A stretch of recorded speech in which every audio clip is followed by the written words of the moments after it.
अस्सलामुअलैकुम viewers, welcome to all of you on my YouTube channel Cric Chat. मैं उम्मीद करता हूं कि आप सब खैरियत से होंगे। आज की वीडियो में हम बात करेंगे कि पीसीबी ने जो चेयरमैन है उन्होंने अनाउंस कर दिया पाकिस्तान का वाइट बॉल का कप्तान रिजवान को, और वाइस कप्तान उन्होंने अनाउंस किया है सलमान अली आगा को। और जो क्वेश्चन उनसे पूछे गए उसमें जो बड़ा इंपॉर्टेंट क्वेश्चन पूछा गया वो था फ़खर जमान से रिलेटेड। तो वीडियो में चलकर हम आगे बताएंगे कि उन्होंने उसका क्या आंसर दिया कि क्यों फ़खर जमान को सेंट्रल कॉन्ट्रैक्ट में शामिल नहीं किया गया, क्योंकि साथ ही साथ पीसीबी ने आज ही जो प्लेयर्स हैं उनके सेंट्रल कॉन्ट्रैक्ट जो है अनाउंस कर दिए हैं कि जिसके मुताबिक प्लेयर्स को सैलरी दी जाती है कि ये ए कैटेगरी के प्लेयर को ज़्यादा सैलरी मिलती है, बी वाले को उससे कम और सी वाले को उससे कम।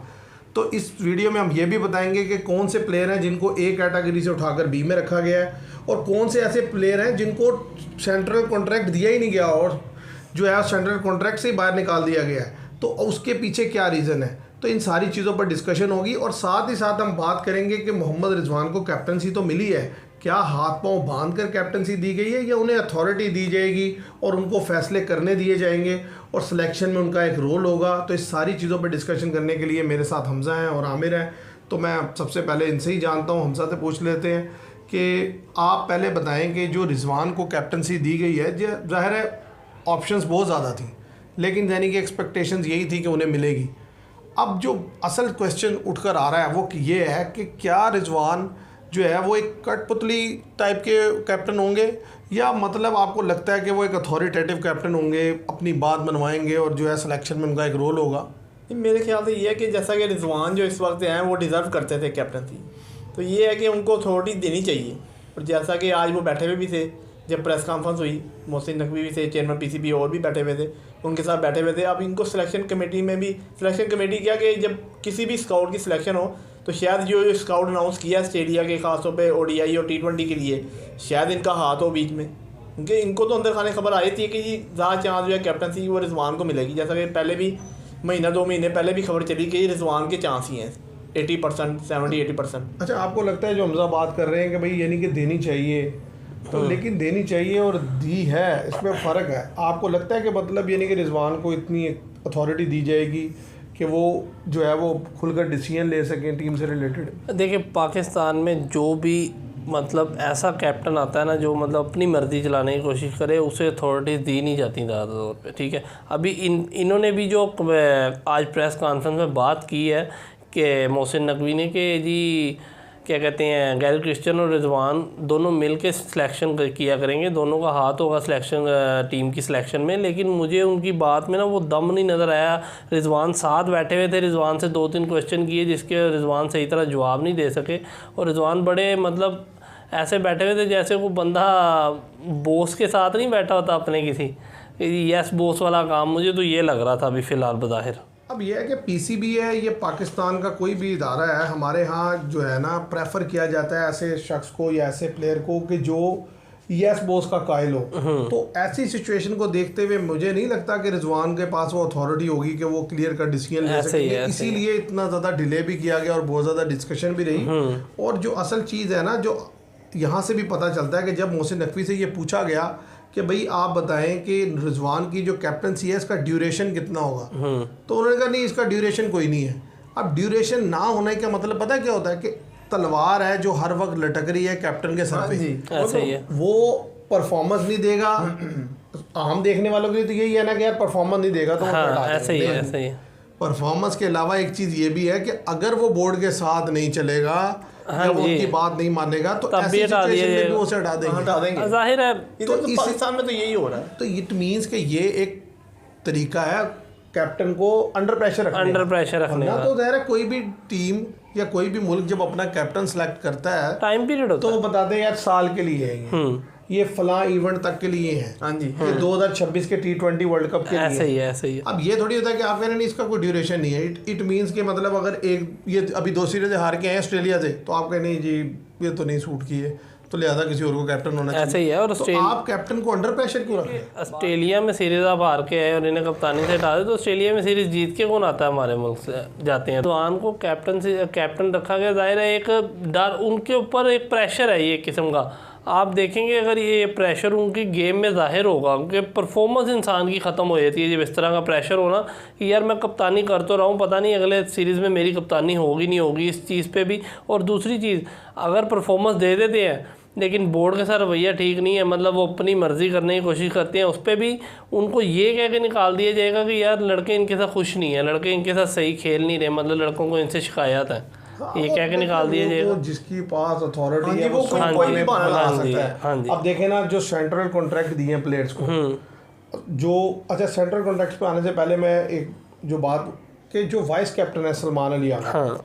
कि उसके लड़के के बारे में आप कैसे देखते हैं उसको, उसकी क्या वाइस कैप्टनसी मेरे लिहाज से तो वो डिज़र्व करते थे। देखें वो जिस तरह की परफॉर्मेंस दे रहे हैं पिछले कुछ अरसे से टेस्ट में भी और डोमेस्टिक में भी, जो चैम्पियंस कप में उन्होंने परफॉर्मेंस दिया था ऑलराउंडर, तो मेरे ख्याल से वो डिज़र्व करते थे वाइस कैप्टनसी। उनके टीम में तो उन्होंने शामिल होना ही होना था, तो वाइस कैप्टन ही क्यों नहीं, तो मेरे ख्याल से उसके अलावा ऑप्शन भी कोई नहीं थी आपके पास। मैच्योर है, मीडिया मैच्योर है, हाँ पता जी, चलता है उनकी। हाँ जी। तो अब मैं आपसे जानना चाहूँगा कि ये जो सेंट्रल कॉन्ट्रैक्ट है दिया है आज पीसीबी ने अनाउंस किए हैं, तो एक तो ये बताएं कि कौन से प्लेयर हैं जिनको ए से बी में शिफ्ट किया गया, और साथ ही साथ बताएं कि वो कौन से प्लेयर हैं जिनको सेंट्रल कॉन्ट्रैक्ट सिरे से दिया ही नहीं गया, तो फिर हम उसके ऊपर फर्दर बात करेंगे। तो सबसे पहले तो ये है कि कैटेगरी की ए की बात कर लें तो उसमें बाबर आजम और रिजवान ही हैं, बस ये दो ही खिलाड़ी हैं जो कैटेगरी ए में रखा गया जिनको, और शहीनशाह अफरीदी ए कैटेगरी में थे, उनकी परफॉर्मेंस की वजह से जो भी मसला है उनको बी कैटेगरी में शामिल कर दिया गया है। तो उनकी तो परफॉर्मेंस आप कह सकते हैं ना, जो पास्ट पे परफॉर्मेंस रही है उसकी बना भी होगा, क्योंकि नज़र भी आ रही है वो,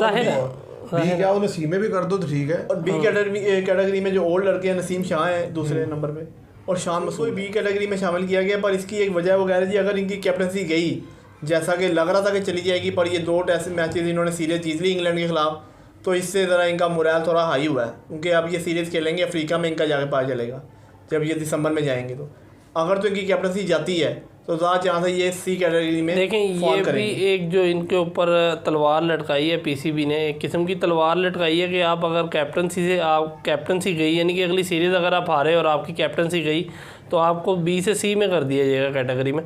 तो ये तो प्लेयर की परफॉर्मेंस पहले ही नहीं है, आप उस पर और दबाव डाल रहे हो कि यार आप पे प्रेशर है, उस बंदे पे ये दिमाग में ये चीज़ चल रही होगी कि यार मैं ये सीरीज़ ना जीता मेरी परफॉर्मेंस भी रायगा जाएगी, जो अगर मैं परफॉर्मेंस दे भी देता हूँ और टीम परफॉर्म नहीं करती, सीरीज़ हम हारते हैं, तो मैं कैटेगरी भी जाएगी मेरी और कप्तानी भी जाएगी। नहीं, ज़रूरी नहीं है कि सीरीज़ जीते या ना जीते, पर यह है कि इन पे सवालिया निशान थे। मसला ये है ना कि शान मसूद ने एक 150 किया इस सीरीज में, उससे पीछे भी उनकी कोई परफॉर्मेंस जाहिर है, उसके बाद 4 नहीं तो मैं कुछ नहीं किया। जो है उनके ऊपर जो क्वेश्चन मार्क तो है। जहाँ तक सीरीज जीतने की बात है साउथ अफ्रीका में, तो वो तो हम कभी जीते ही नहीं साउथ अफ्रीका में टेस्ट सीरीज, तो ज़रा ये क्या जीतेंगे। असल मसला ये है कि हाँ आप कैसे खेलते हैं, कितनी एफर्ट करते हैं, ऐसा ही है। और बात ये है कि अभी जिस तरह सीरीज पाकिस्तान जीता है अपने मुल्क में, तो अब ज़ाहिर उसकी बेस पर इनको अभी इतनी जल्दी जो है ना, जाहिर है ऐसे ही र्यूमर्स हो सकती हैं, डिस्कशन हो सकती है। आप फर्दर बताएंगे जो प्लेयर जिनको सेंट्रल कॉन्ट्रैक्ट में शामिल नहीं किया गया वो कौन कौन से हैं? पहले सी कैटेगरी की बात है, वो लड़के वो हैं जिनको शामिल ही नहीं किया गया। सबसे पहला नाम जो है फ़खर ज़मान का है। अच्छा, इसके ऊपर अगर हम बात कर लें, 1 बाय 1 अगर चलते हैं, तो फ़खर ज़मान के ऊपर तो देखें सीधा सीधा जो है ना वो सिर्फ कंट्रोवर्सी है कि एक तो वो जो है पहले जब उस्मान वाला के बारे में उन्होंने बोला था, ऐसा ही है, उसके बाद ही बासित अली ने और राशिद लतीफ़ ने इस चीज़ पर पॉइंट आउट कर दिया था कि अब आने वाला जो सेंट्रल कॉन्ट्रैक्ट है ना, इसमें किसी ना किसी बहाने से, और ख़ासतौर पर उन्होंने मेंशन भी किया था राशिद लतीफ़ ने, आई थिंक, कि फिटनेस का बहाना बना देंगे कोई, तो इस लड़के को साइडलाइन की जाएगी।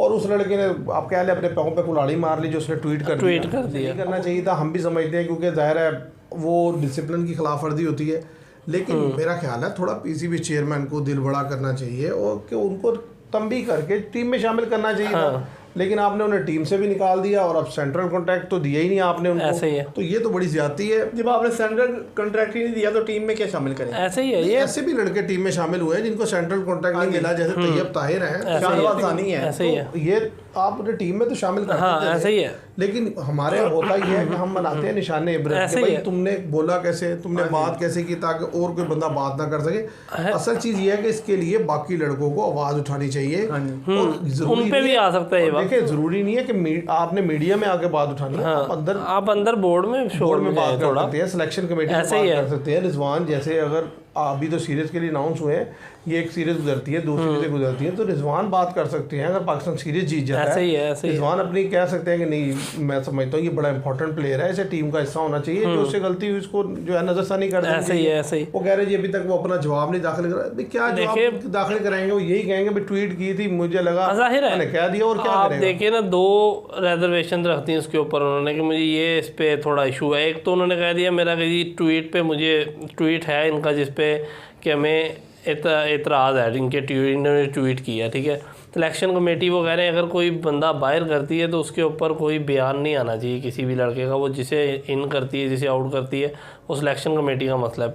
लेकिन इन्होंने ट्वीट किया, ये इनका इशू था, ठीक है। दूसरा इशू वो कहते हैं इससे बड़ा है कि जी फिटनेस नहीं है इनकी पूरी। तो फिटनेस तो मेरे ख्याल से जो टेस्ट में खेल रहे थे लड़के, 5 से 6 ऐसे लड़के थे जो न्यू इंग्लैंड के खिलाफ खेले जिनका फिटनेस टेस्ट क्लियर नहीं था। सारे मैच खेले हैं तो फिटनेस थी, तो चैंपियन ऐसा ही है।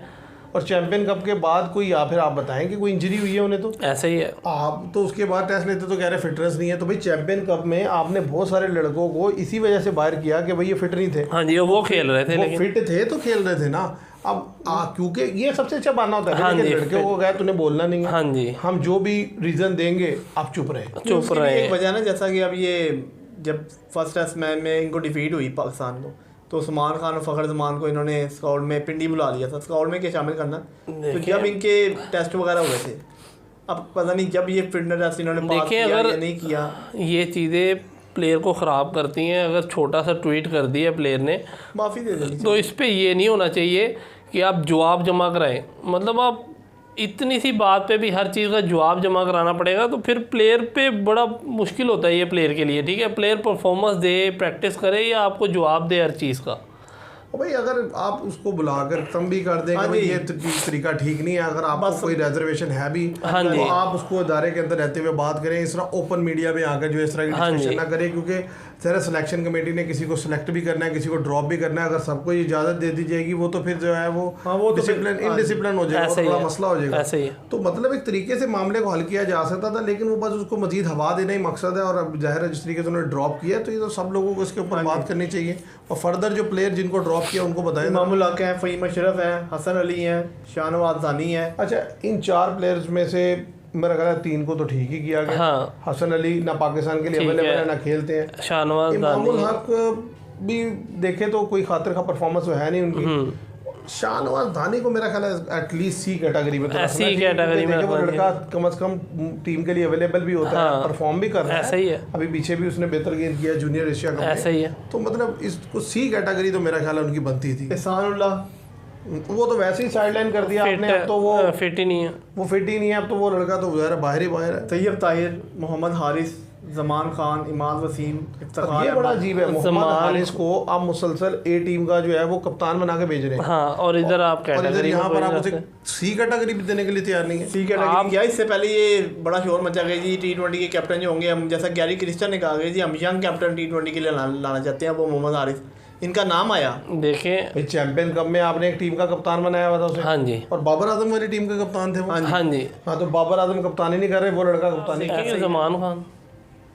जमान खान को भी किसी कैटेगरी में नहीं रखा। नहीं, कैटेगरी क्या, इनको सेंटर कॉन्ट्रैक्ट से निकाल दिया। हाँ जी, सेंटर कॉन्ट्रैक्ट नहीं, सैलरी नहीं हाँ मिलेगी। जी, मतलब ये लीग खेलें जो मर्जी। वसीम, इफ्तिखार अहमद, मोहम्मद नवाज, अरशद इकबाल, उसामा मीर, सरफराज अहमद। मेरा ख्याल उसामा मीर को होना चाहिए, उसामा मीर को होना चाहिए था, ठीक है। सरफराज सी कैटेगरी में कर लेते आप। ओ सरफराज कह रहा हूँ, इफ्तिखार अहमद। आप मतलब देखिए इतना अर्सा आपने जो खिलाया है और लड़के ने किसी ने कम खेला है, ज़्यादा खेला है, लेकिन देखिए सी कैटेगरी। अच्छा, उसके साथ भी क्या हुआ है, उसने भी पीछे 2-3 बयान ऐसे ही है दिए उसने भी, वो भी इशू ही है। हाँ, वो हमारे ऐसी बात तो फिर तुम्हें पता एक्सेप्ट होती है। हाँ जी। तो ये वो लड़के हैं कि जिन्हें मतलब सेंट्रल कॉन्ट्रैक्ट मिला हाँ जी, निकाल दिया गया है। तो बात ये है कि आप प्लेयर्स को जिनको निकाल रहे हैं परफॉर्मेंस की बेस पे, वो तो उसमें तो कोई इशू नहीं है। असल जो खराबी आती है, जैसे फ़खर जमान को जो आपने साइडलाइन किया है, उसामा मीर जो साइडलाइन किया है, इफ्तिखार जमान खान, क्योंकि ये तो यंगस्टर है, इनको तो सी कैटेगरी तो कम से कम आप दें ना। अब आप उसे खिलाते भी नहीं है, फिर सी कैटेगरी भी नहीं दे रहे, तो वो बेचारा क्या करे, वो लीग ही खेलेगा। आप देखें ना, जमान खान इमर्जिंग प्लेयर के तौर पे जाने जाते हैं, इनको सी कैटेगरी में होना चाहिए था। अब हम बात कर लेंगे जी बी कैटेगरी की, हमने बात कर ली, सी कैटेगरी की भी कर ली, सी कैटेगरी की करनी है। अब्दुल्ला शफीक है, इब्रार अहमद हैं, शताब खान हैं, सलमान अली आगा हैं, सऊद शकील हैं, साजिद खान हैं, नुमान अली हैं, हारिस रऊफ़ हैं, सैम अयूब हैं। अब ये देखें शादाब खान सी कैटेगरी में है हाँ जी, और वो चारों स्क्वाड का हिस्सा नहीं है। हाँ जी, ना वो ऑस्ट्रेलिया के ओडीआई स्क्वाड का हिस्सा है, ना T20 का, ना जिम्बाब्वे के। अब या तो फिर वो फिट नहीं है। नहीं, इसमें मैं आपको एक चीज़ बताऊँ, फिट वो होंगे, लेकिन ये मुझे तो ये अजीब सी बात है, मतलब कि देखिए मुझे नहीं लगता वो अनफिट है, वो फिट ही हैं, लेकिन उनका इशू जो चल रहा है ना वो यही है कि उन्हें कैटेगरी से नहीं निकालेंगे ये।